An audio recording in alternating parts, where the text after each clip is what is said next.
بسم اللہ الرحمن الرحیم. ناظرین السلام علیکم. آپ دیکھ رہے ہیں پروگرام کشمیر ٹوڈے. میں ہوں یاسر رحمان. ناظرین آج کے ٹاپک میں ہم بات کریں گے لداخ میں سب کچھ اچھا ہو گیا, نوکریاں ختم ہو گئیں, غربت میں اضافہ ہو گیا, نوکر شاہی نے وہاں پہ قبضہ کر لیا, اور اس کے ساتھ ساتھ اگر ہم دیکھتے ہیں کہ ان کی معدنیات کے اوپر, ان کے قدرتی وسائل کے اوپر قبضہ کر لیا گیا. لاکھوں کی تعداد میں وہاں پہ ڈومیسائلز ایشو کر دیے گئے. آرٹیکل 370 35A کے خاتمے کے بعد سے 2019 میں جو کچھ ہوا, اس کے بعد ان کا بیانیہ یہ تھا کہ لداخ میں اب دودھ اور شہد کی نہریں بہنا شروع ہو جائیں گی. آج آپ دیکھیں لداخ کا حال, ہر طرف آگ اور خون کا سما ہے. وہاں پہ لوگوں کو پوائنٹ بلینک گولیاں ماری جا رہی ہیں, اور ان کو جنہوں نے انڈین آرمی کے اندر کبھی کسی کیپیسٹی میں سرو کیا تھا. یہ ہے لداخ کا آج 6 سال کے بعد, 7 سال کے بعد حال. اب ہم آتے ہیں جموں کی طرف اور ویلی کی طرف. اسی کو کاپی کرتے ہوئے اب جناب یہ کاوش کی جا رہی ہے, اور یہ میں نہیں آپ کو انکشاف کر رہا, یہ خود ان کا کٹ پتلی وزیر اعلیٰ اس بات کا انکشاف کر رہا ہے کہ اب بی جے پی کی یہ فاشسٹ رجیم ہندو جموں کو بنانا چاہ رہی ہے, جموں کا بھی حال بے حال کرنا جا رہی ہے, جموں کو ایک الگ یوٹی کے طور پہ ڈکلیئر کرنے جا رہی ہے. یہ ان کی فرسٹریشن ہے, یہ ان کے فیلئر کا ثبوت ہے, اور اس وقت انہیں کچھ سمجھ نہیں آ رہا بنیاد المرصوص کے بعد کہ ہم کس طرف جائیں. تو وہ بالکل جسے کہتے ہیں کہ اپنے آخری دموں کے اوپر یہ کام کرنا چاہ رہے ہیں. اور یہ بی جے پی کے سیاستدان خود برملا اس بات کا اظہار کر رہے ہیں کہ جی جموں کو اب الگ کر دیا جائے. مقبوضہ کشمیر کا جو تنازع ہے اس کے اوپر اس کا اثر کیا پڑے گا؟ پہلے انہوں نے جو یک طرفہ غیر قانونی غیر آئینی فیصلہ لیا آرٹیکل 370 35A کو ختم کرنے کا, وہ انٹرنیشنلی بھی چیلنجیبل ہے, وار کرائمز کی زمرے میں آتا ہے. کیا کسی طور پہ بھی ڈیموگرافی چینج ہو سکتی ہے؟ کیا کسی طور پہ بھی جس کی جو پوزیشن ہے متنازع علاقے کی وہ چینج کی جا سکتی ہے؟ اور کیا لداخ کے اندر سب کچھ ٹھیک ہو گیا جو جموں کے حوالے سے اتنا بڑا اقدام کرنے جا رہے ہیں؟ یہ ہمارے آج کے سوالات ہوں گے اپنے معزز پینلسٹ کے ساتھ, اور ہم سمجھنے کی کوشش کریں گے کہ یہ کرنا کیا چاہتے ہیں, ان کا اگلا ٹارگٹ ہوگا کیا, اور کیا یہ کہیں پہ رکیں گے یا ان کو کوئی روک پائے گا. وہ جنہوں نے ان سے کشمیریوں سے وعدے کیے ہیں, اس پر بات کی جائے گی. بڑے زبردست پینل نے ہمیں جوائن کیا, تعارف کروا دیتے ہیں. جناب ڈاکٹر حامد خان مشرقی صاحب آج ہمارے اسٹوڈیوز میں موجود ہیں. این آنر فار اس. اکثر آپ ان کو اسکائپ کے ذریعے, زوم کے ذریعے ہمارے ساتھ دیکھتے ہیں. بڑی ووکل آواز, انٹرنیشنل امور کے اوپر مہارت رکھتے ہیں, اور when it comes to Kashmir issue اور انڈین فالٹ لائنز تو یہ ید طولہ رکھتے ہیں. بلال احمد صاحب نے ہمیں جوائن کیا ہے, تجزیہ کار ہیں. زاہد اشرف صاحب ہمیں جوائن کر رہے ہیں, سینئر حریت رہنما ہیں اور بڑی زبردست آواز ہیں کشمیر ایشو کے اوپر. طیبہ خورشید ریسرچ اسکالر ہیں اور ان کی بڑی ریسرچ ہوتی ہے, مظفر آباد سے ہمیں جوائن کر رہی ہیں, تھنک ٹینک کے ساتھ وابستہ ہیں. آپ تمام مہمانوں کو ہم خوش آمدید کہتے ہیں. اس سے پہلے سوالوں کا باقاعدہ آغاز کیا جائے, یہ رپورٹ ملاحظہ کیجیے گا. بی جے پی کو اچانک جموں کی یاد کیوں ستانے لگی؟ یقیناً اس کے پیچھے بھیانک کھیل ہے جو انتہا پسند بی جے پی اور ان کا وزیر اعظم کشمیریوں کے ساتھ کھیل رہا ہے, کیونکہ لداخ کے بعد اب جموں کو کشمیر سے الگ کرنے کی سازش رچائی جا چکی ہے. یہ وہ آوازیں ہیں جو اس وقت مقبوضہ کشمیر میں زبان زد عام ہیں. اب تو غیر قانونی طور پر ہندوستان کے زیر قبضہ جموں و کشمیر میں کٹ پتلی وزیر اعلیٰ عمر عبداللہ بھی بل بلا اٹھے ہیں, اور انہوں نے ہندوستانی سرکار کو آڑے ہاتھوں لیا ہے. عمر عبداللہ کا کہنا تھا کہ پہلے لداخ کو جموں و کشمیر سے الگ کر کے تباہ کیا گیا, اور اب جموں پر بری نظریں ہیں. جب 2019 میں کشمیر کی خصوصی حیثیت ختم کی گئی تو بی جے پی نے تب سوال نہیں اٹھایا. پھر اچانک ایسا کیوں؟ کیا ان کی سیاست ناکام ہو گئی یا اس پر پردہ ڈالنے کی کوششیں جاری ہیں؟ سری نگر میں کابینہ کے وزیر جاوید احمد رانا نے واضح الفاظ میں کہا کہ لداخ بالآخر مقبوضہ جموں و کشمیر کے ساتھ دوبارہ مل جائے گا, کیونکہ اس کے پاس مستقبل میں کوئی دوسرا راستہ نہیں ہوگا. دفعہ 370 کے تحت بین الاقوامی سطح پر تسلیم شدہ متنازع جموں و کشمیر کو خصوصی حیثیت حاصل تھی۔ ہندوستان نے 5 اگست 2019 کو غیر قانونی طور پر دفعہ 370 کو ختم کرتے ہوئے مقبوضہ ریاست جموں و کشمیر کو مرکز کے زیر انتظام 2 علاقوں جموں و کشمیر اور لداخ میں تقسیم کر دیا تھا، اور اس کا اگلا ہدف جموں کو کشمیر سے الگ کرنا ہے۔ مقبوضہ کشمیر کی کٹ پتلی حکومت نے دلی کو ایسا کرنے سے باز رہنے کی تنبیہ کی ہے۔ کیا پدی کا شوربہ شارٹ ہے، وہ بھی ذرا آپ سن لیجئے گا۔ لداخ کو الگ یوٹی بنا کے لداخ کا بیڑا گرک تو انہوں نے کر ہی لیا، اب اگر جموں کو الگ کر کے جموں کا بیڑا گرک کرنا تو کریں، لداخ ان سے سنبھلا نہیں، جموں کو کیوں بگاڑ رہے ہیں؟ وہ کہیں نہ کہیں تو ان کی سیاست فیل ہو گئی ہے کہ اب ان کو جموں کا اسٹیٹ ہوڈ جو ہے یاد آیا۔ جب بنا رہے تھے یہی لوگ بنا رہے تھے نا، بی جے پی والے، جب بنا رہے تھے 2019 میں تو تب کیوں نہیں بنایا؟ لداخ ان سے سنبھلا نہیں، اب جموں کو یہ الگ کرنا چاہتے ہیں، کس بنیاد پہ؟ مذہب کے بنیاد پہ۔ جموں کشمیر کو تباہ کیوں کر رہے ہیں؟ عمر عبداللہ آپ نے دیکھ لیا، بے بسی کا اظہار کر رہا تھا، اسی لیے میں نے یہ محاورہ بھی بولا۔ ڈاکٹر صاحب میں آپ کو شامل کروں گا۔ لداخ کا معاملہ جیسے میں نے اپنی ابتدائی میں بھی بتایا، سب کے سامنے آ گیا ہے۔ وائی جموں؟ بڑی خطرناک صورتحال ہے، اور شاید مودی کی جو فاشسٹ آئیڈیالوجی ہے نا، اس کو اس بات کا ادراک نہیں ہو رہا کہ نہ تو کشمیر اور نہ ہی جموں کے کسی بھی علاقے کو وہ اس انداز میں اپنے قابو میں کر سکتا ہے جو ان کا پلان ہے۔ دیکھیے انہوں نے کیا کیا، آرٹیکل 370 اور 35A ختم کرنے کے بعد انہوں نے ڈومیسائلز کے ذریعے ڈیموگرافک چینج کرنے کی کوشش کی۔ اس کے بعد انہوں نے الیکشنز کے اندر جس طرح سے کانسٹیٹیوشن ڈی لیمیٹیشنز کی کہ انہوں کا پلان یہ تھا کہ کسی نہ کسی طرح بی جے پی کی حکومت آ جائے گی، یا جو سیٹیں ہیں جو جموں اور کشمیر کی ڈی لیمیٹیشن کے حوالے سے انہوں نے جس انداز کی حلقہ بندیاں کی، اس کے باوجود میں کشمیریوں کو سلوٹ پیش کرتا ہوں جنہوں نے اس کا مکمل فاشسٹ منصوبے کو ناکام کیا۔ اس کے بعد مسلسل جو 5 سال سے 6 سال سے ایک قتل و غارت کی کوئی انتہا نہیں، جو میں بار بار کہتا ہوں کہ مودی کے وار کرائمز کا کوئی حساب نہیں لیا جا رہا، وہ جاری ہے۔ اس کے بعد اکنامیکلی آپ نے پورے جموں و کشمیر کو تباہ کر دیا، کشمیر کی جو ٹورزم انڈسٹری تھی اس کو تباہ کر دیا۔ کشمیریوں کو خواب تو بڑے دکھائے گئے، لیکن دراصل کشمیر کو جو ہے وہ انہوں نے امبانی، اڈانی اور ٹاٹا اور برلا کے حوالے کر دیا ہے۔ تیسری بات یہ جو بڑی خطرناک ہے، وہ جموں کے جو یونین ٹیریٹری میں لانے کی بات ہے، یہ نہ تو پاکستان کے لیے نہ کشمیریوں کے لیے ایکسیپٹیبل ہے، حتیٰ کہ یہ یونائٹڈ نیشن کے چارٹر کے آرٹیکل 51 کی کلیئر خلاف ورزی ہے، جو یہ کہتا ہے کہ ڈسپیوٹڈ علاقوں کے اندر، دیکھیں کشمیر جو ہے وہ پوری دنیا کا مسلمہ متنازع منصوبہ ہے، اس مسلمہ منصوبے کے اندر، خطے کے اندر آپ اس طرح کی تبدیلی نہیں لا سکتے، آپ اس کو اس طرح کشمیر سے علیحدہ نہیں کر سکتے۔ اور میں یہ سمجھتا ہوں کہ جس انداز میں انہوں نے وہاں پر ہندو میجورٹی کا کھیل کھیلا ہے، یہ بھی حقیقت پر مبنی نہیں ہے۔ یہ بھی میں آپ کو بتاتا چلوں کہ یہ وہی رگڈ فگرز ہیں جو راہول گاندھی انڈیا کے الیکشنز کے اوپر انگلی اٹھاتے ہوئے بات کرتا ہے۔ راہول گاندھی نے کہا جی 24 آپ کے سامنے ہے، جو اس نے پوری رپورٹ اٹھا کے پوری دنیا کے آگے رکھی کہ کس طرح مودی جو ہے وہ خود انڈیا کا الیکشن رگ کرتا ہے۔ پھر کنیا کماری ایگزامپل ہے، یس، کنیا کماری سے لے کر جب سری نگر تک اس نے جو واک کی اور ساری جو مارچ کی، اس کا نتیجے میں ایک بات سامنے آئی، وہ یہ کہ جو ریالٹی ہے وہ اور ہے، اور جو بی جے پی جس انداز میں الیکشنز کو رگڈ کرتی ہے وہ پوری دنیا کے سامنے آئے۔ جموں کے اندر نہ تو ہندو میجورٹی ابھی تک ہے، نہ ہو سکتی ہے، نہ اس انداز میں ڈیموگرافی چینج ہو سکتی ہے۔ خالی ڈومیسائل ایشو کرنے کا مطلب نہیں ہے کہ وہ لوگ وہاں آ کے رہ رہے ہیں۔ آپ کو پتا ہے کہ 90% جن کو ڈومیسائل ایشو ہوئے ہیں وہ بھی واپس انڈیا میں چلے گئے ہیں، کیونکہ ان کو وہاں پر نہ تو وہ رہ سکتے ہیں، نہ ہی ان کو کوئی سپورٹ ہے، اور سب سے بڑی بات یہ کہ ایک انلیگل ایکٹ ہے، ایک انتہائی غیر قانونی عمل کیا گیا۔ میں یہ سمجھتا ہوں کہ کسی بھی حالت میں جموں کو علیحدہ نہیں کیا جا سکتا۔ اگر وہی آپ نے جو بات کی کیا پدی اور کیا پدی کا شوربہ، اگر یہ کوشش کریں گے تو ان کا بڑا سخت ریاکشن آئے گا۔ لداخ میں ان کو چائنا سے مار پڑی، جموں میں ان کو پاکستان کشمیریوں سے اور خود اندر سے بھی مار پڑے گی، اور یہی بات ہے کہ خود جو جموں کا رہنے والا ہندو ہے وہ زیادہ محفوظ سمجھتا ہے کشمیر کا حصہ رہ کے، بجائے یہ کہ ایز اے یونین ٹیریٹری علیحدہ ہو جائے۔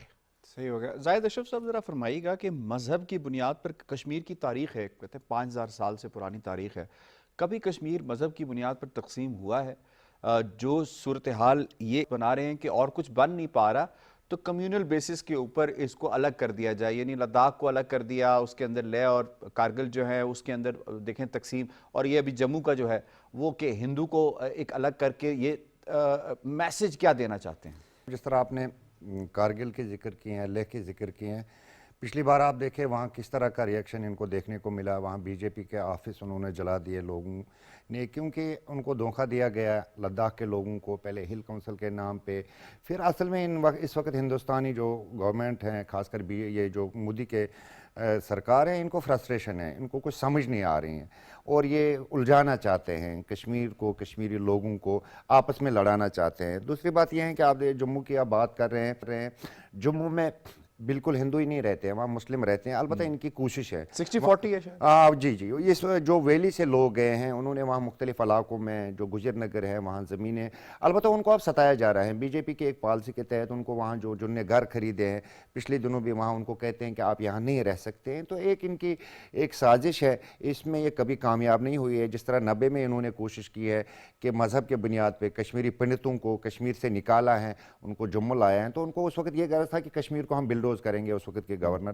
جگموہن کو، تو یہ ان کی فرسٹریشن ہوتی ہیں، اس میں ان کو حاصل کچھ نہیں ہوگا۔ اس وقت ہندوستان میں بھی جو پوزیشن ہے مسلمانوں کے ساتھ، جس طرح وہاں مذہب کے بنیاد پہ کس طرح لڑایا جا رہا ہے، تو یہی حالات یہ کشمیر میں پیدا کرنا چاہتے ہیں۔ اس وقت ہندوستان میں نہ صرف مسلمانوں کے ساتھ، سکھوں کے ساتھ، آپ دیکھیں کرسمس پہ کس طرح ہندوستان کے ظاہر صاحب یہ بتائیے گا کہ یہ جو کشمیر کی تحریک ہے، یہ تو کسی مسلمان کی تحریک نہیں ہے، اگر ہم دیکھیں تو اس کے اندر کئی انورادھا بسین جو ہے وہ بھی اس تحریک کے ساتھ وابستہ ہے، سکھ ہے ہمارے ساتھ، سکھ آپ کے ساتھ ہیں، ہمارے جین آپ کے ساتھ ساتھ ہیں اس وقت۔ تو جو ان کا ایک خیال ہے، خام خیال اسے کہہ سکتے ہیں، کہ اگر ہم جموں کو الگ کر دیں گے تو یہ جو تحریک ہے اور کمزور ہو جائے گی، یہ کیا کمزور ہوگی یا زیادہ تیزی کے ساتھ اور بڑھے گی؟ جیسے ہم لداخ کے اندر دیکھ رہے ہیں کہ وہ جیسے ان کو ایک سہانے خواب دکھائے گئے تھے کہ جی ہم یہ کر دیں گے، اب وہ کہہ رہے ہیں بھائی واپس اسی پرانی طرف لے کے جاؤ، ہمیں نہیں چاہیے یہ کچھ۔ یہ تو ہو ہی نہیں سکتا ہے۔ آپ دیکھیں جموں میں آتا ہے، اس میں ڈوڈا آتا ہے، کشتواڑ آتا ہے، ادھمپور آتا ہے، ہماری جو مسلم میجارٹی علاقے ہیں،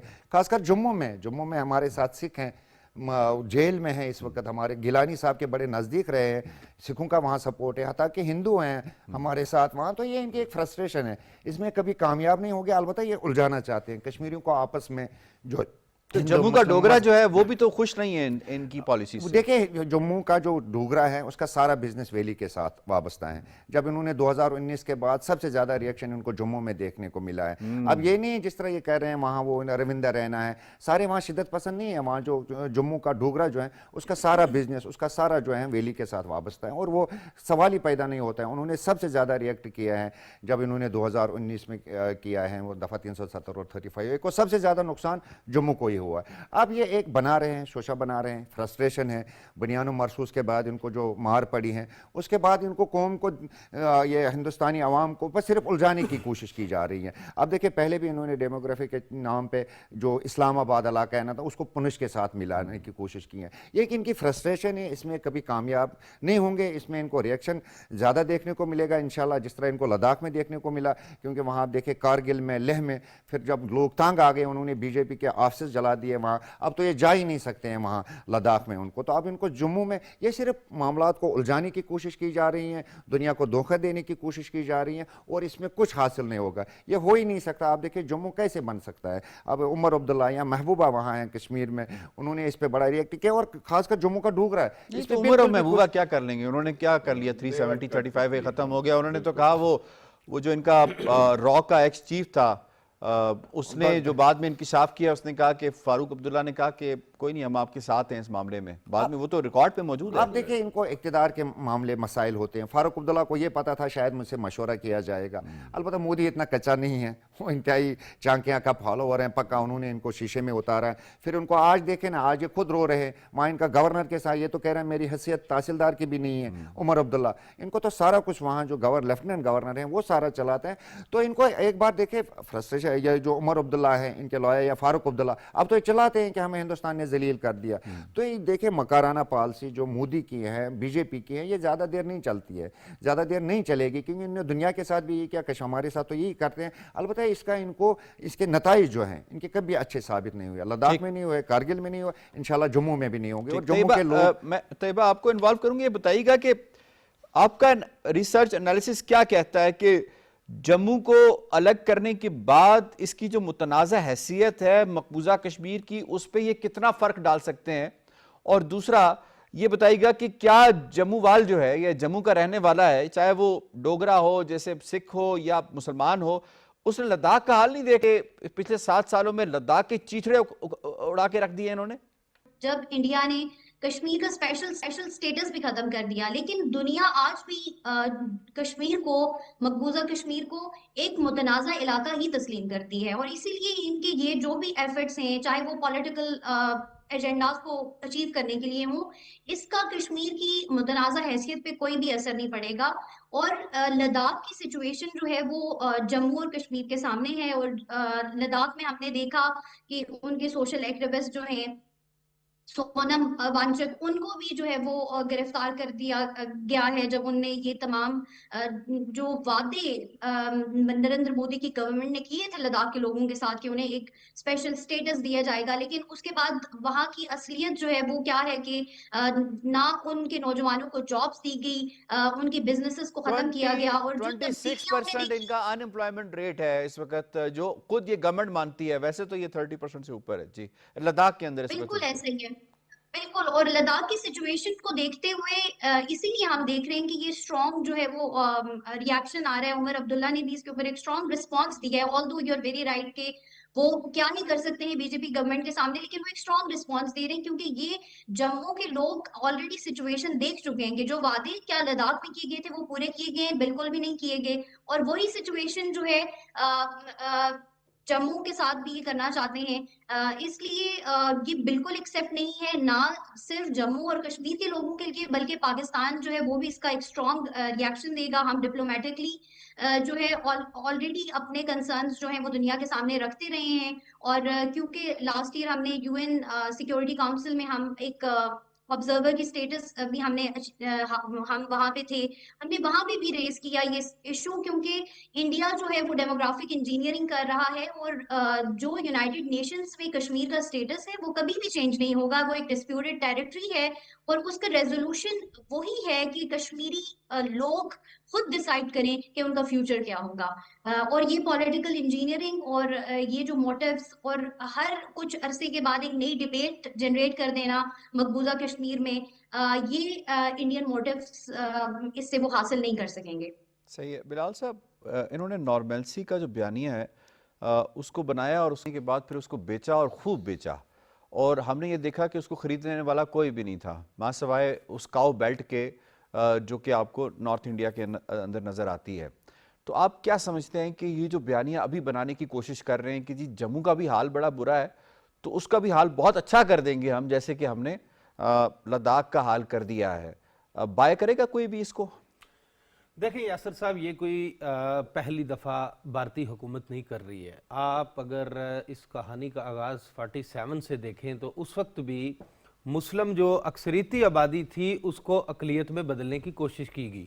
یہ کہانی ڈے 1 سے شروع ہوتی ہے، اس کی شیپس چینج ہوتی ہیں، لیکن اس کہانی کو کسی دور میں بھی عوامی پذیرائی نہیں مل سکی، جو کہ سب سے زیادہ اہم اور بنیادی نقطہ ہے کہ کسی بھی ایریا کے اندر اگر آپ کوئی تبدیلیاں لانا چاہتے ہیں یا لوگوں کے لیے اقدامات اٹھانا چاہتے ہیں، اگر وہ اقدامات پبلک میں جو ہیں وہ اپنا بہتری ہو تو وہ پبلک جو ہے ان اقدامات کو سراہتی ہے. جی کبھی بھی ایسا نہیں ہوا. آپ اگر 2019 کے بعد ہم بات کر لیں، 2019 کا ماڈل لانچ کرنے سے پہلے بھارتی حکومت نے جو ہے ایک رائے عامہ جو ہے بنانے کے لیے لوگوں کو، میں تو اکثر و بیشتر یہ کہتا ہوں، لولی پاپ جو دیے کہ ہم حالات کو بہتر کر دیں گے، نوکریاں آئیں گی، ریاست کے اندر ترقی کی جو ہیں وہ نئی منازل طے کرے گی یہ ریاست. لوگوں کو مختلف قسم کے جو لولی پاپ دیے گئے جس پہ اب لوگ بولنا شروع ہو گئے ہیں. یعنی ماڈل جو ہے وہ ہر دور میں تبدیل کیا جاتا رہا. آپ نے آج دیکھ لیا کہ ٹورزم کی انڈسٹری کہاں کھڑی ہے، وہ انڈسٹری جس کے اندر نہ صرف چونکہ ریاست جموں کشمیر کے جو لوگ ہیں وہ ہندوستان پہ انحصار نہیں کرتے ہیں، ان کی جو ارننگز ہیں وہ لوکل انڈسٹری کے ذریعے ہیں، وہ خواہ جو ہے وہ ڈل جھیل سے جڑی ہوں یا ان کے جو سیاحتی مقامات ہیں ان کے ساتھ جڑی ہوں، یہ کوئی ہزاروں نہیں لاکھوں لوگ ہیں. بلکہ آپ یہ بھی دیکھیں نا سیب کی انڈسٹری کو اس دفعہ کس طرح سے ڈیمیج کیا گیا، اور وہ انڈسٹری ہے جس میں ہندوستان سے مزدور آ کے وہاں پہ کام کرتے ہیں جب سیب کو پروسیس کرنے کا وقت ہوتا ہے. تو یہ کوئی کہانی، میں پھر وہی بات کروں گا، نہیں ہے، اس میں موڑ نیا لانے کی کوشش کی جا رہی ہے. جو ہے نا پرانا بیانیہ نیا کر کے فروخت کرنے کی کوشش کی جا رہی ہے. اب جان جموں ہے کا اب یہ اس حال کیا بیانیے کریں میں گے؟ کوئی جان رہ گئی ہے؟ بالکل نہیں رہ گئی. جموں کے اندر اب یہ کیا کرنا چاہتے ہیں، یہ بات سمجھنے کی ہے. جو لداخ کے ساتھ ہوا، بے روزگاری بڑی ہے وہاں پہ، جو لوگوں کا زندگی کا جو معیار ہے وہ بہتر تو نہیں ہوا نا، وہ پہلے سے بھی ابتری کی طرف گیا. اب جموں کے لوگوں کو اندازہ ہے کہ یہ جو ہندوستانی سرکار ہے یہ کیا کرنا چاہتی ہے. ہندوستانی سرکار اب کسی نہ کسی حربے کے ذریعے چاہتی ہے کہ لوگوں کو کسی نہ کسی طریقے سے کمزور کیا جائے. ان کی جو تحریک آزادی کشمیر ہے، یا یہ جو ان کا موقف ہے جس پہ یہ گزشتہ 77-78 برس سے کھڑے ہیں، یہ کیوں پیچھے نہیں ہٹ رہے ہیں. اس دفعہ ایک نیا کوئی ڈیزائنر آیا ہے، اس نے مودی سرکار کو نیا ڈیزائن بنا کے دیا ہے کہ جناب والا اگر ہم یہ کام کر لیں، جموں کو الگ کر کے دیکھ لیں، تو شاید ہم اپنے مقصد میں کامیاب ہو سکتے ہیں. یہ مودی سرکار کی ڈیزائنر تو پھر وہی ہے جی، وہ جو مودی کی سیٹ پہ نظریں جما کر بیٹھا ہے اور اس کا نام امت شاہ ہے، کیونکہ امت شاہ ہی وہ اور شخص ہے جو یہ مودی کو ڈیزائنر ہٹانا جو چاہتا ہے ہے. یہ پھر منہ کی کھانا پڑے گی مودی سرکار کو پوری دنیا کے اندر. چونکہ اب دیکھ لینا، اگر ہندوستان نواز قیادت بولنا شروع ہو گئی ہے تو یاسر صاحب اب آگے پیچھے بات کیا رہ گئی ہے. یہ وہی قیادت ہے جو ہندوستان نواز ہے، جو ساری زندگی ہندوستانی جو حکمران ہیں ان کے کندھوں پہ ان کے ہاتھ رہے. اب اگر یہ چیخو پکار کر رہے ہیں تو اس کا مطلب ہے کہ اندر ضرور کچھ گڑبڑ ہے.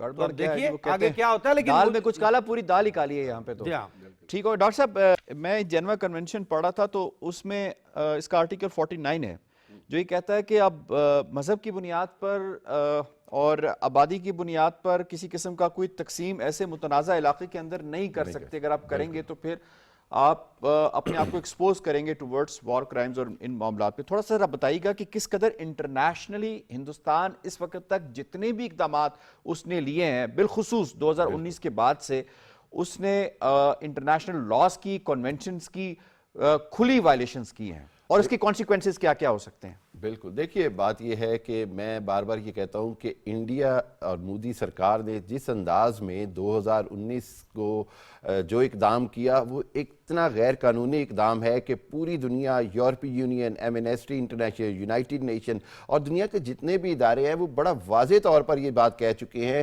کہ یہ ایک غیر قانونی عمل ہے. ایک متنازع علاقے کے اندر اس طرح قبضہ کرنا اور اس کے اوپر اس کی پھر ڈیموگرافی چینج کرنا، اس کے بعد اس کے عوام کے ساتھ جو کچھ کیا گیا ہے یہ تمام غیر قانونی ہے. اس کے بعد دیکھیے میں بار بار جو بات پوری دنیا کا جو اکنامیکل انٹرسٹ انوالو ہوتا ہے، امریکہ انڈیا کو ایک 1.25 ارب روپے کی عرب لوگوں کی مارکیٹ سمجھ کر، اس کے مقابلے میں جو کشمیریوں کا جو حق خود ارادی ہے، جو کشمیریوں کی جد و جہد ہے، اس کو کسی طرح بھی پس پشت نہیں ڈالا جا سکتا. ایک بات جو ہے آج وقت آ گیا ہے کہ پاکستان جس طرح ہم نے آپریشن بنیان المرصوص کے بعد انڈیا کو پوری دنیا میں ایکسپوز کیا ہے، انڈیا کی فورن پالیسی فیل ہوئی ہے، انڈیا جو ہے وہ تنہا ہوا ہے. وقت آ گیا ہے اب دنیا کو یہ بتایا جائے کہ مسئلہ کشمیر جو ہے وہ کشمیریوں کی امنگوں کے مطابق حل نہ کیا گیا تو یہ جو 2 نیوکلیئر ممالک ہیں یہ کسی بھی وقت بہت بڑی جنگ چھڑ سکتی ہے، اور اس کا ساری ذمہ داری جو ہے وہ صرف انڈیا کی فاشسٹ مودی سرکار پہ آئے گی، جو اپنے انڈیا کے اندر اقلیتوں کے ساتھ کیا کر رہی ہے. آپ نے دیکھا کہ وہ پادری کے ساتھ کیا کیا گیا، کرسچن چرچز کے ساتھ کیا کیا جا رہا ہے، مسلمانوں کے ساتھ کیا کیا جا رہا ہے، سکھوں کے ساتھ کیا کیا جا رہا ہے. پھر اس کے بعد جو کشمیر کی بنیادی جو اساس ہے وہ ہے کشمیریوں کا حق خود ارادیت، اور کشمیری جو ہیں وہ کشمیر بنے گا پاکستان سے پیچھے ہٹنے کو تیار نہیں.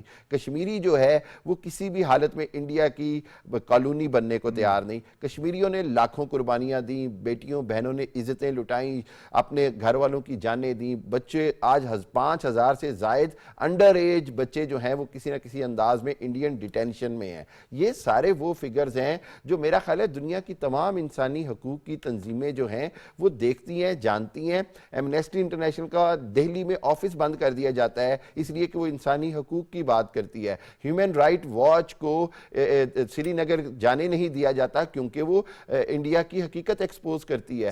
سو یورپی یونین کے اندر بھی, یونائٹڈ نیشن کے اندر بھی یہ بات اب واضح طور پر جانتے ہیں کہ نہ صرف انڈیا ایک قابض فورس ہے بلکہ فسطائیت کی بدترین کارروائیاں اور مثال ہے, اور اب اس کو روکنا ہوگا, نہیں تو پوری دنیا کے امن کو شدید خطرہ ہے ساؤتھ ایشیا کی اس سب سے بڑے کانفلکٹ سے. صحیح. زاہد اشرف صاحب یہ فرمائیے گا کہ آپ نے دیکھا کہ بنیاد مرصوص ہوا 6 مئی کے بعد ہندوستان کا جو ایک گلوبل امیج تھا وہ ایسا ڈسٹارٹ ہوا, پوری دنیا نے دیکھا, بلکہ ڈسٹرائے ہو گیا, اس کی جسے کہتے ہیں کہ وہ دھبردس ہو گیا. تو ذرا یہ بتائیے گا کہ کس حد تک ابھی جو معاملات ہیں ہندوستان کے, کہ وہ پہلے دنیا کو یہ بتایا کرتا تھا آرٹیکل 370-35A کے خاتمے کے بعد سے کہ یہ کیونکہ جی بہت بیکورڈ علاقے تھے, ان کو فارورڈ لے کر آنا تھا, تو اس لیے یہ آرٹیکل اس کے راستے میں رکاوٹ تھا, تو اس لیے ہم نے ختم کر دیا باقی معاملات. کیا ہندوستان کی اس وقت وہ پوزیشن ہے کہ وہ کشمیریوں کی وہ بات جو کہ کشمیری نہیں کرنا چاہتے, جو ان کی بات ہے نہیں ہے, وہ دنیا کو بتائے اور دنیا اس کو مانے؟ دیکھیں اصل میں فرسٹریشن یہی ہے ہندوستان کو, جو بنیاد مرصوص کے بعد ہوا ہے, جو مودی کی پوزیشن ہوئی ہے, جو ہندوستان کی عالمی برادری میں جو رسوائی ہوئی ہے, اصل فرسٹریشن یہی ہے. آپریشن بنیاد مرصوص کے بعد انہوں نے ایک ڈیلیگیشن گلف بھیجا, اس میں کشمیری تھے, غلام نبی آزاد وغیرہ تھے, تو ان کو وہاں موقع کھانی پڑی کیونکہ ان کو وہاں بتایا گیا اس وقت کیا ہو رہا ہے, اقلیتوں کے ساتھ کیا ہو رہا ہے, خاص کر کشمیر میں کیا کچھ ہو رہا ہے. تو انہوں نے 86 رکنی وفد 3 ڈیلیگیشنز پر مشتمل تھا. تو پھر ان کو وہ غلام نبی آزاد کو قطر میں وہ دورہ شورا بھی پڑا تھا, تو انہوں نے واپسی پہ ان کو سب کچھ بتا دیا کہ اس طرح حالات ہے, یہ کوششیں کر رہے تھے, جس طرح مودی نے گلف میں مسلم ممالک کو شیشے میں اتارنے کی کوشش کی تھی کہ ہندوستان میں 20 کروڑ مسلمان رہتے ہیں, تو وہاں جب دنیا کو پتہ چلا یہ مسلمانوں کے ساتھ کیا کر رہے ہیں, کشمیر میں بھی کیا کچھ ہو رہا ہے, اصل میں یہ صرف وہی فرسٹریشن ہے جو ان کو ناکامی ہوئی ہے, اسی کو چھپانے کی کوشش کی جا رہی ہے. کشمیر میں جو کچھ اس وقت عملاً ہو رہا ہے, جو جموں کی بات ہو رہی ہے, کل ہی دیکھیں کٹھوا میں وہاں انکاؤنٹر ہوا, وہاں ان نے 4 مجاہد شہید کیے, تو جس طرح ویلی میں تحریک ہیں اس وقت جموں میں اس سے زیادہ ہے. تو یہ دنیا کو یہ بتانے کی کوشش کی جا رہی ہے دنیا کو, البتہ دنیا ان کا بیانیہ آپ ماننے کو تیار نہیں ہے. جس طرح مودی رسوا ہوا ہے, مودی تب سے تو ورنہ یہ ہر دوسرے دن باہر ہوتا تھا یورپی ممالک کے دوروں پہ, جس طرح امریکہ میں اس کے حالات ہوئے ہیں, تو یہ اسی جو ان کی رسوائی ہوئی ہے اسی کو چھپانے کی کوشش کی جا رہی ہے. اس کے لیے ان کا آسان اب دنیا وہ موقف جس طرح پہلے مانتی تھی اب نہیں مانیں گی, بالکل ہی نہیں مان رہی ہیں. وہ تو پچھلے دنوں آپ دیکھیں کہ کس طرح ان کو ہیومن رائٹس کمیشن نے آڑے ہاتھوں لے لیا کہ آپ کیا کر رہے ہیں, وہ تو ایکسپوز ہو گئے, یہ دنیا کو ایکسپوز ہو گئے دنیا کے سامنے, خاص کر کشمیر کے معاملے میں, کشمیر کے معاملے میں ایکسپوز ہو گئے, جو ہندوستان کے افواج اس وقت وہاں کر رہے ہیں, جو اس طرح ہندوستان افواج کا بڑا امپورٹنٹ آپ نے پوائنٹ ریز کیا. میں طیبہ آپ کو اس میں شامل کروں گا, یہ بتائیے گا کہ کس قدر ایک فیلئر اور بھی انہوں نے ایکسیپٹ کیا ہے. ایک تو نارمیلسی نہیں ہے, دوسرا یہ کہ ان کی جو قابض فوج ہے, چاہے وہ 14 کور ہو, 15 کور ہو یا 16 کور ہو, تینوں کورز مکمل طور پر فیل ہو چکی ہیں, جس کی وجہ سے وہ ارینجمنٹ ان کو اب ہٹانی پڑ رہی ہے یا پڑے گی, اور نئی ارینجمنٹ لانی پڑے گی. کیوں؟ کیونکہ ان کے اب بس کی کام نہیں رہا. یعنی جیسے انہوں نے 4 مجاہدین کے حوالے سے بات کی ہے کہ 3-4 لوگوں کے لیے 1 ملین جو ان کی آرم فورسز ہیں یا اس سے زیادہ, وہ بھی اب جو ہے وہ مکمل طور پہ فیل ہو چکے ہیں. کتنا اعتراف ہے اس بات کا اگر یہ اقدام ہوتا ہے تو؟ بالکل, انڈیا جو ہے وہ اپنی پالیسیز کے تھرو ہی ایکسپوز ہو رہا ہے, اور جیسے نارملسی کا ان کا جو بھی پوائنٹ آف ویو تھا وہ دنیا کے سامنے آیا, اور ڈفرینٹ انٹرنیشنل آرگنائزیشنز نے اس کو ایکسپوز کیا کہ وہاں پہ سچویشن ہے کیا دراصل, اور انڈیا دنیا کو کیا پروجیکٹ کر رہے ہیں, اور جو فالس ہوڈ وہ پروجیکٹ کر رہے ہیں. اسی طرح جو ملٹری پریزنس رہی ہے اس ریجن میں, وہ بھی ایکسپوز کرتی ہے کہ کتنی نارملسی اور کتنی سیکیورٹی سچویشن امپروو کی گئی ہے, especially after revocation of article 370 and 35A. اور انڈیا جو ہے وہ ڈفرینٹ ملٹری ٹیکٹکس, جس میں ریجمنٹس کی چینجز اور جو آپ نے ذکر کیا ہے, ان کے تھرو جو ہے وہ اپنی اسٹرکٹ پالیسیز, اپنے ڈریکونین لاز کو مزید امپلیمنٹ تو کرنا چاہ رہے ہیں, لیکن اب سچویشن جو ہے وہ ان کے کنٹرول میں اس طرح سے ہمیں نہیں نظر آتی ہوئی, کیونکہ ان نے آل تو اتنے ملٹری پرسنلز اور اتنی ٹائٹ سیکیورٹی کے باوجود ہم دیکھ رہے ہیں کہ وہ وہاں پہ کشمیری ریزسٹنس موومنٹ جو ہے اس کو وہ ختم نہیں کر سکے, اور اس لیے وہ آئے دن کوئی نہ کوئی نئی اسٹریٹجی انٹروڈیوس کروا رہے ہیں. ہم دیکھتے ہیں کہ جو اپنی لاجسٹکس کو کشمیر میں پہنچانے کے لیے وہ جو بھی نارملسی اور اکنامک گروتھ اور انفراسٹرکچر ڈیولپمنٹ کی بات کر رہے تھے, اگر دراصل ہم اس کو دیکھیں تو وہ انفراسٹرکچر ڈیولپمنٹ یا وہ روڈ انفراسٹرکچر وہ صرف ملٹری لاجسٹکس کو انکریز کرنے کے لیے اور ان کی سپیڈ کے لیے کشمیر میں اور ویلی میں انٹروڈیوس کروا رہے تھے، اور اس کا جو ہے اثر ان کی جو کشمیریوں کے باغات تھے ان پہ بھی پڑا، اور ہم نے یہ دیکھا ایپل انڈسٹری کی بھی ابھی بات ہوئی تو ادھر بھی فیس ہوا. کو جو بھی ملٹری اسٹریٹجیز وہاں پہ امپلیمنٹ کروا رہے ہیں وہ اپنے انٹرسٹ کو پرسو کرنے کے لیے کر رہے ہیں، اور ہم دیکھتے ہیں کہ ان کی تمام ٹیکٹکس ہمیں وہاں پہ فیل ہوتی ہوئی نظر آ رہی ہیں. صحیح ہے. پروگرام میں ہمیں دوسرے موضوع کی جانب بڑھنا ہے. دوسرے موضوع میں ہم بات کریں گے ڈونلڈ ٹرمپ مائی فرینڈ. یہ اکثر آپ نے سنا ہوگا مودی کی تقریروں کے اندر جب بھی وہ ڈونلڈ ٹرمپ کو مخاطب کرتے تھے. کبھی ہم مودی کو دیکھتے تھے کہ وہ ایسے بغل گیر ہوتا تھا ڈونلڈ ٹرمپ سے کہ جیسے کمبھ کے میلے میں دو بچھڑے بھائی آپس میں ملے ہوئے ہوں. دنیا کو یہ تاثر دینے کی کوشش کرتا تھا کہ شاید ڈونلڈ ٹرمپ رات کو سونے سے پہلے مجھے کال کر کے سوتے ہیں، صبح اٹھنے کے بعد پہلی کال جسے کرتے ہیں اس کا نام نریندر مودی ہوتا ہے. لیکن اس کے ساتھ ساتھ ہم نے دیکھا کہ پھر انہوں نے ہاؤڈی مودی بھی کیا، ان کی سیاست کے اندر مداخلت کرنے کی بھی کوشش کی اور گجرات کے اندر بھی میلے سجانے کی کوشش کی، لیکن اس سے کچھ بن نہ پڑا کیونکہ ڈونلڈ ٹرمپ کو اپنا نیشنل انٹرسٹ عزیز تھا. جیسے ہی وہ واپس آئے انہوں نے کہا کہ یہ ڈبل ڈیلنگ ڈبل گیم ہمارے ساتھ بند کر دو. انہوں نے نہیں بند کی تو انہوں نے ان کے اوپر 50% ٹیرف لگائے. پھر انہوں نے ڈونلڈ ٹرمپ نے کہا کہ اگر یہ باز نہیں آئیں گے تو 500% ٹیرف اور میں انکریز کروں گا، اور ہی مینز واٹ ہی سیز. یہ مودی کو پتا ہے اور یہی وجہ ہے کہ مودی کا جو رویہ ہے اس وقت پوری دنیا کی جو موقر ادارے ہیں، اخبارات ہوں، ٹیلی ویژن ہوں، سب کی نظر ہو چکا ہے کہ وہ یس سر ہاتھ باندھے ہوئے ہمیں ڈونلڈ ٹرمپ کے سامنے کھڑا نظر آتا ہے. اور ڈونلڈ ٹرمپ یہ برملا اس بات کا اظہار کرتے ہیں کہ مودی کو پتا ہے کہ مجھے کیسے خوش کرنا ہے. تو ذرا سناتے ہیں جناب ڈونلڈ ٹرمپ نے کیا کہا مودی کے بارے میں. Prime Minister Modi came to see me. Sir, may I see you, please? Yes. اور اپوزیشن نے کس طرح سے ان کو آڑے ہاتھوں لیا، ذرا آپ کو اپوزیشن کی بھی یہ صورتحال بتاتے ہیں. Government has destroyed our economic policy, has destroyed our defense policy, has destroyed our foreign policy. Okay? They are running this country into the ground. You people don't say it. You people want to talk about other issues, right? But they are running this country into the ground. Prime Minister ایک ہی ویکتی کے لیے کام کرتے ہیں، اڈانی. سارے کے سارے small businesses اڑا دیا. آپ دیکھ لیجئے یہ ڈیل ہوگی، ٹرمپ ڈیفائن کرے گا یہ ڈیل کیسے ہوگی، اور مودی وہی کرے گا جو ٹرمپ کہے گا. مودی وہی کرے گا جو ٹرمپ کہے گا. پراوین سوانی اس حوالے سے کیا ہیں، خود سنیے ان کی زبانی. February meeting of the two leaders in the White House, President Trump disclosed that Modi called him and said, "Sir, may I come and meet you?" Senator Lindsey Graham, he also narrated an instance where the Indian ambassador to America, Vinay Quatra, a few months ago, he invited him and few other senators to dinner.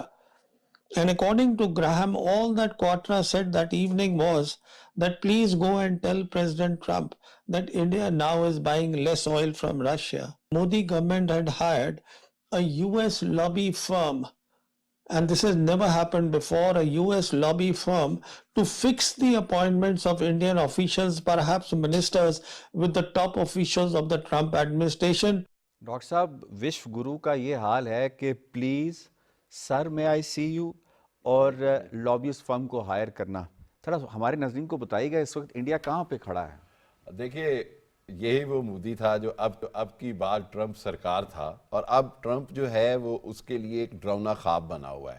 وہ جس انداز میں مودی کو بار بار یاد کرواتا ہے کہ جی ہم نے پاکستان نے کس طرح اس کو معاف کیا ہے، اس کے طیارے گرانے کے باوجود امریکہ کی ریکویسٹ پہ ہم نے ان کو معافی دی ہے. ایمانداری کی بات. دوسری بات یہ ہے کہ میں یہ سمجھتا ہوں کہ آج جو صورتحال ہے، جس طرح آج کہا گیا کہ 500% ٹیرف لگائے گا، یہ وہ کہہ نہیں رہا، ہی مین اٹ. مقصد یہ ہے کہ اب وہ اس بات پہ آمادہ ہے ٹرمپ کہ انڈیا کو بھرپور سبق سکھایا جائے، چونکہ وہ روس کے ساتھ بھی پینگے بڑھاتا ہے. اور میں نے تو بار بار کہا کہ وہ جو مودی کی جو جو پچھلے 7 سال سے جو آئیڈیالوجی تھی کہ وہ چاہ رہا تھا کہ جی ایک طرف سے امریکہ کو بھی بیوقوف بنائے اور ایک طرف سے رشیا کے ساتھ پینگے بھی بڑھائے, ایک طرف سے دنیا کو یہ کہے جی کہ وہ امن بھی چاہتا ہے اور دوسری طرف کشمیریوں کا قتل عام ہو, مسلمانوں کی لنچنگ ہو, سکھوں کا جو ہے وہ قتل عام ہو, جو سب کچھ ہو. یہ ایسے نہیں چلتا.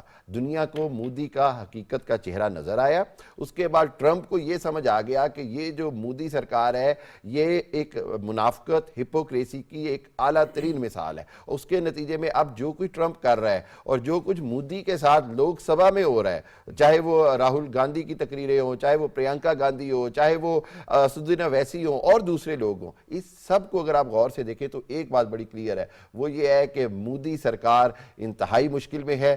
مودی کے آج جو امریکہ سے تعلقات ہیں وہ 78 سال کی بدترین سطح پہ ہیں. اس وقت بھی نہیں تھے جو سرد جنگ کے دور میں, جب امریکہ جو ہے وہ انڈیا جو ہے وہ رشیا کے گروپ میں تھا اور امریکہ جو ہے وہ پاکستان کے ساتھ تھا. اس سب کے باوجود آج جہاں پر مودی کے اور امریکہ کے تعلقات ہیں وہ تاریخ کی بدترین سطح پہ ہیں, اور اس کی وجہ اور کچھ نہیں, اس کی وجہ مودی کی بدترین پالیسیاں, مودی کا ڈیول سٹینڈرڈ, ہپوکریسی. اور آج جہاں پر پاکستان کھڑا ہے, پاکستان نے یہ جو الحمدللہ میں کہتا ہوں جو رسپیکٹ ارن کی ہے, یہ ہم نے اپنی پوری نیشن کی ریزیلینس کی بدولت ارن کی ہے. پوری قوم نے اس کو پوری دنیا کو دکھایا ہے کہ ہم کسی کے ساتھ منافقت نہیں کرتے, ہم اپنا دفاع کرتے ہیں, ہم حق پہ کھڑے رہیں گے, ہم اپنا موقف حق کے ساتھ بیان کریں گے. یہ فرق ہوتا ہے. میں یہ سمجھتا ہوں کہ جب قومیں حق پہ ہوتی ہیں اور جب لیڈرشپ جو ہے وہ فسطائیت والی, مودی والی ہو, تو پھر ان کا یہی حال ہوتا ہے. اور آگے آنے والے دن میں آپ کو بتا دوں انڈیا کے لیے اور مودی کے لیے مزید مشکل ہیں, بلکہ انٹرنلی بی جے پی کے اندر بھی اب بہت زیادہ آوازیں اٹھ رہی ہیں. واپسی ہو سکے گی اس امیج کی جو انہوں نے دیکھیے میں سمجھتا ہوں کہ مودی کے ہوتے ہوئے واپسی ناممکن ہے. اب ہو سکتا ہے کہ بی جے پی سرکار کے اندر ان ہاؤس چینج کی بات کی جائے, اور اگلے الیکشن میں تو آپ کو پتا ہے کہ مودی کا کوئی چانس نظر نہیں آ رہا. لیکن بدقسمتی یہ ہے کہ جو آئندہ آنے والے ہیں ان میں بھی کوئی مجھے تبدیلی نظر نہیں آ رہی, چاہے وہ امیت شاہ ہو یا آدتیہ ناتھ یوگی ہو یا دوسرا کوئی بھی کوشش کرے. کہ آپ کو پتا ہے جے شنکر بھی بڑی کوشش کر رہے تھے, لیکن چونکہ ان کی ڈپلومیسی فیل ہوئی تو وہ اب پیچھے چلے گئے ہیں. Laser eyes. ہاں ٹھیک ہو گیا. میں طیبہ آپ کو اس میں انوالو کروں, یہ بتائیے گا کہ ٹرمپ نے تو بیانات کی گولڈن جملی کر دی ہے, یعنی 60 سے زائد مرتبہ ٹرمپ نے یہ بیان دیا کہ بھائی میں نے کیا, انہوں نے مجھ سے ریکویسٹ کی اور یہ سارا کا سارا معاملہ میں نے اس کو کیا. آپ کو کیا لگتا ہے کہ کس حد تک ہندوستان کی جو فورن پالیسی ہے وہ مکمل طور پر فیل ہو چکی دنیا کو ریئلائز کروانے میں, دنیا کو اپنا موقف منوانے میں, اور اس کے ساتھ ساتھ اپنا ڈیمیج کنٹرول کرنے میں؟ یاسر, ڈونلڈ ٹرمپ کی جو آپ نے بات کی کہ انہوں نے کتنی دفعہ یہ ذکر گولڈن کیا جملی ہو گئی ہے جی, 60 سے زائد ہو گیا. ڈاکٹر صاحب ایسے ہی ہے نا, 60 سے. بالکل. اگر سب سے امپورٹنٹ ہے کہ اگر آپ ان کی نیشنل سیکیورٹی اسٹریٹجی کو پڑھیں گے جو دسمبر 2025 میں آئی, تو ان نے وہاں بھی یہ ذکر کیا کہ ایز پیس میکر انہوں نے انڈیا اور پاکستان جو ہے اس کی وار کو جو ہے وہ میڈیٹ کیا اور اس وار کو ختم کیا. تو انڈیا جو ہے وہ اپنا نقصان جو ہے خود کیا, کیونکہ ڈونلڈ ٹرمپ جو ہے وہ انڈیا سے اس وجہ سے بھی ناراض ہیں کہ ان کے میڈیشن کے رول کو انڈیا نے سٹارٹ سے ہی بالکل نیگیٹ کیا. اور 2025 کو جب ہم اوور آل اینالائز کرتے ہیں تو وہ انڈیا اور یونائٹڈ اسٹیٹس کے لیے ایک بہت مشکل سال تھا, اسپیشلی انڈیا کے لیے, کیونکہ انڈیا جو ہے جس کو بائیڈن ایڈمنسٹریشن کے دور میں جب بائیڈن انڈیا کا ذکر کرتے تھے وہ کہتے تھے کہ انڈیا یو ایس کی پارٹنرشپ ایسے is the most defining partnership of 21st century. اور وہاں سے اب ہم دیکھتے ہیں کہ 2025 میں 50% ٹیرفس کا لگنا, پھر انڈیا اور یو ایس کوئی ٹریڈ ڈیل سائن نہیں کر سکے, اور یو ایس کا ٹلٹ ٹورڈز پاکستان جو ہے وہ یہ شو کرتا ہے کہ کتنا ڈیمیجنگ تھا ان دونوں کا ریلیشن شپ. اور انڈیا کی ڈیفینیٹلی فارن پالیسی جو ہے وہ فیل ہو گئی کیونکہ وہ اپنے انٹرسٹ کو پرسو نہیں کر سکے, اور یونائٹڈ اسٹیٹس ہمیں انڈیا سے ناراض ہی ہوتا نظر آ رہا ہے. یہ بھی بتائیے گا کہ جو ہم نے ایک امیج دیکھا کہ ہمارے اسپیکر سے کیسے آ کے مؤدبانہ طریقے کے ساتھ لیزر آئیز جے شنکر ملے اور وہ ویژول پوری دنیا نے دیکھا, ایک تو یہ بتائیے گا جو ان کی باڈی لینگویج کہتے ہیں بڑی امپورٹنٹ ہوتی ہے باڈی لینگویج آپ کی, ایک تو باڈی لینگویج کیسے ہارے ہوئے شخص کی طرح وہ بتا رہی تھی, اور دوسرا یہ وہ شخص تھا جو یورپ میں بیٹھ کے یورپ کو لیکچرز دیا کرتا تھا کہ فورن پالیسی کیسے چلائی جاتی ہے, اور دیکھیں ہم وشو گرو ہیں.